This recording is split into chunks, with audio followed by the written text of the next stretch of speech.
Learning disability. What are learning disabilities? Learning disabilities are problems that affect the brain's ability to receive, process, analyze, or store information. This problem can make it difficult for a student to learn as quickly as someone who isn't affected by learning disability. Nature and causes. Heredity. Learning disabilities often run in the family. Children with learning disabilities are likely to have parent or other relatives with difficulties. Problems during pregnancy and birth. Learning disabilities can result from anomalies in the developing brain, illness, or injury. Fetal exposure to alcohol or drugs, low birth weight, oxygen deprivation, or by premature or prolonged labor. Accidents after birth.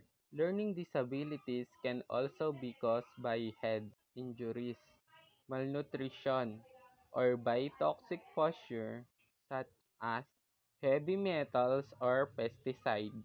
Characteristic of learning difficulties: slow reading rate, problems remembering math facts, difficulty finding important points or main ideas, difficulty recalling arithmetic operations, problems understanding what is read, problems with reasoning and abstract concepts, confusion of similar words, poor note taking and outlining skills, letter reversals, difficulties beginning and sticking with study, frequency spelling errors, poor organization and management of time, difficulty remembering what is read, confusion or reversal of numbers or math symbols, overly large handwriting, inability to complete assignment in time allowed, difficulty with sentence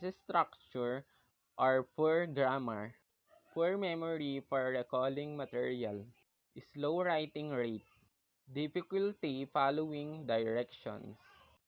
Learning disabilities are often identified by psychiatrists, school psychologists, clinical psychologists, and neuropsychologists through a combination of intelligence testing, academic achievement testing, classroom performance, and social interaction and aptitude.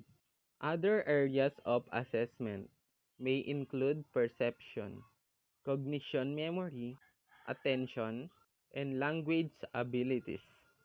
The resulting information is used to determine whether a child's academic performance is commensurate with his or her cognitive ability. Among children with reading disability, classroom teachers have reported a relatively high prevalence of the signs of vision disorder including facial grimacing, squinting, head tilting, eye rubbing, and usually close working distance. If a level of reading success is not achieved, the quality of life for the individual as well as society as a whole is diminished. Self-esteem and peer relationship also are negative influence. Personal and financial strains are placed on parental resources and equanimity. It can have a profound and lasting impact on family function and relationships that makes reading disabilities a vital public health issue. The ability to read is crucial to function effectively to any degree in our society. All demographic groups, whether broken down by occupation, ethnic origin, race, gender, and educational level, read to varying degrees for information, political awareness, social development, and entertainment. Children who have difficulty learning to read fall behind their peers and do not reach their full social and economic potential. Although reading for meaning may be considered a psycholinguistic achievement of multi-component and highly complex behaviors involving many cognitive processes. The initial phases of reading are visual. Types of learning disabilities. Number 1, dyslexia. Number 2, dysgraphia. Number 3, dyscalculia. And number 4, dyspraxia. Number 1, dyslexia. People with dyslexia usually have trouble making the connection between letter and sounds and with spelling and recognizing words. People with dyslexia often experience other symptoms. These may include failure to fully understand what others are saying, difficulty organizing written and spoken language, delayed ability to speak, poor self-expression, difficulty learning new vocabulary, either through reading or hearing, trouble learning foreign language, slowness is learning songs and rhyme, slow reading as well as giving up on longer reading tasks, difficulty understanding questions and following directions, poor spelling, difficulty recalling numbers in sequence, and thus trouble distinguishing left from right. Number 2, dysgraphia. Dysgraphia is characterized by problem with writing. This disorder may cause a child to be tense and awkward when holding a pen or pencil, even to the extent of contorting his or her body. A child with very poor handwriting that he or she does not outgrow may have dysgraphia. Other signs of this condition may include a strong dislike or writing and or drawing, problem with grammar, trouble writing down ideas, a quick loss of energy and interest while writing, trouble writing down truth in a logical sequence, saying words out loud while writing, and last, leaving words unfinished or omitting them when writing sentences. Number 3, dyscalculia. Signs of this disability include problems understanding basic arithmetic concepts such as fractions, number lines, and positive and negative numbers. Other symptoms may include difficulty with math-related words problems, trouble making change in cash transaction, messiness in putting math problems on paper, trouble recognizing logical information sequences, trouble with understanding the time sequence of events, and last, difficulty with verbally describing math processes. And last, number 4, dyspraxia. A person with dyspraxia have problem with motor tasks such as hand-eye coordination that can interfere with learning.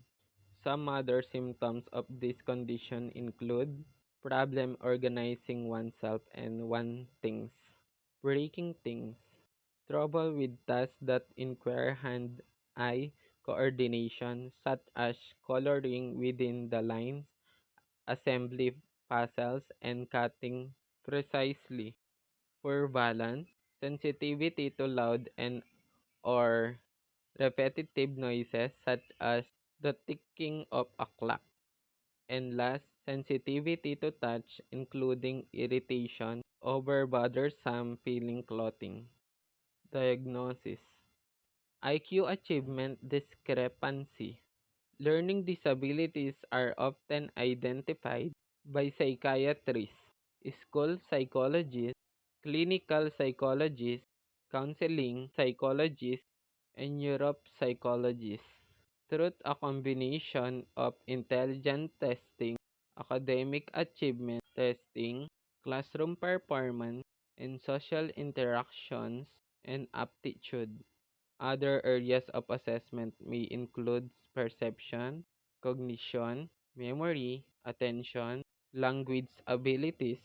The resulting information is used to determine whether a child's academic performance is commensurate with his or her cognitive ability. If a child's cognitive ability is much higher than his or her academic performance, the student is often diagnosed with a learning disability. The DSM-IV and many school system and government programs diagnose learning disabilities in this way. DSM-IV uses the term disorder rather than disability. Respond to intervention. Much current research has focused on a treatment oriented diagnostic process known as response to intervention. Researcher recommendation for implementing such as model included early screening for all students, placing those students who are having difficulty into research-based early intervention programs rather than waiting until they meet diagnostic criteria. Their performance can be closest monitored to determine whether increasingly intense intervention result in adequate progress. Hosts who respond will not require further intervention. Those who do not respond adequately to regular, more intensive intervention and a more intensive intervention are considered no-responders.